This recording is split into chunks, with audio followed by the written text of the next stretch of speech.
illusion menagerie. We thespians often use animals to help us build the characters we play. Be the bear, be the ostrich, be the monkey. You're doing brilliantly. Let's chum now. Explore. Wait. Ryan, do you want to be an ostrich? Of course he does. Ryan. Ostriches are okay, I guess. For Sharpay, maybe, but what about you? Me? Yes, unless you want to spend the rest of your life in the shadow of your sister's ostrich.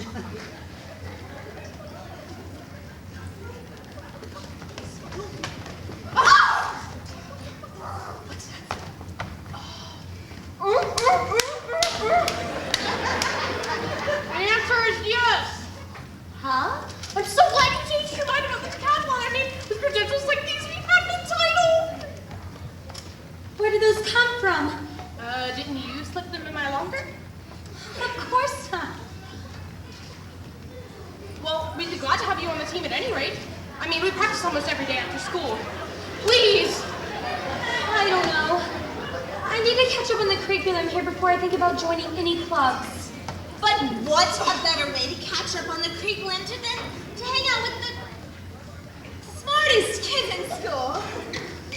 What a generous offer, Taylor. Look, we've never, ever won the science decathlon before. You could be our answered prayer.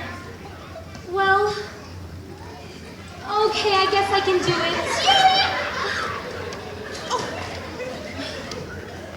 Okay, so like quid pro quo. What do you know about Troy Bolton? Troy, I wouldn't consider myself an expert on that particular subspecies, honey. Unless, of course, you speak cheerleader. Like, gee, isn't Troy Bolton just like the hottie super mom? I guess I don't speak cheerleader. Exactly, which is why you and I exist in a different universe from Troy the basketball boy. Have you tried to get to know him? He has his clique and I have mine. Watch when we eat lunch in the cafeteria. You'll see. So, you don't think being in a school musical could be fun, like, even a little? You're a hoops dude, not a musical singer person. Dude, I'm not talking about me. Good, because you can't expect the rest of us to be focused on the game then. You're off somewhere singing in leotards. Whoa, no one said anything about leotards. Maybe not yet, my friend. Just wait. Lovely work, all of you. James, I had no idea an earthworm could have such depth, such pain. Now, everyone, get in a circle for our last bit of exposure that's the magic of theater. This is called the ball of noise. The idea is to pass around an invisible ball while making some sort of sound to go with it. Once passed to the next person, the ball can land in any part of the body. You're limited only by your own imagination. I'll start. Oh, hot. Oh, hot.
Do whatever you feel, Troy. There are no wrong answers. You're only limited by your own imagination.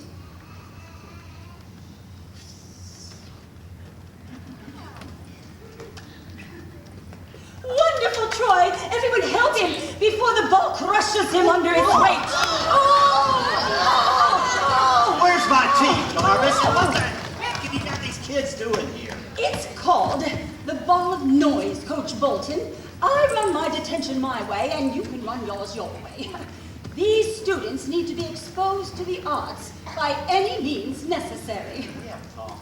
And you two, into the gym right now.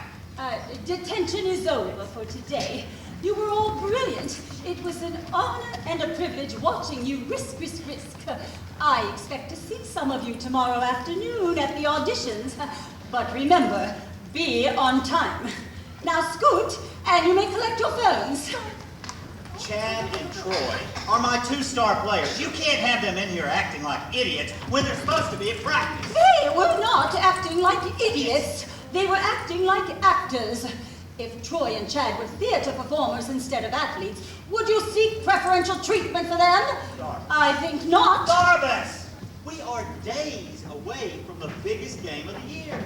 And we are in the midst of auditions for our winter musicale. This school is about more than sweaty young men in baggy shorts flinging balls for buckets. Baskets! The West High Knights have knocked us out of the playoffs for 3 years running. Yes, and despite your continuous track record of defeat, our school board still sees fit to allocate 10 times the amount of money for school athletics as it does for the arts programs. Yeah, that's where it's going. Okay, look, it doesn't matter. Win, lose, it doesn't matter. I'm teaching these kids about goals, about teamwork, something that they can actually use when they get to be adults. Which is precisely what I'm trying to instill in them. How? By getting them to scream at the top of their lungs? Philistine! Crackpot!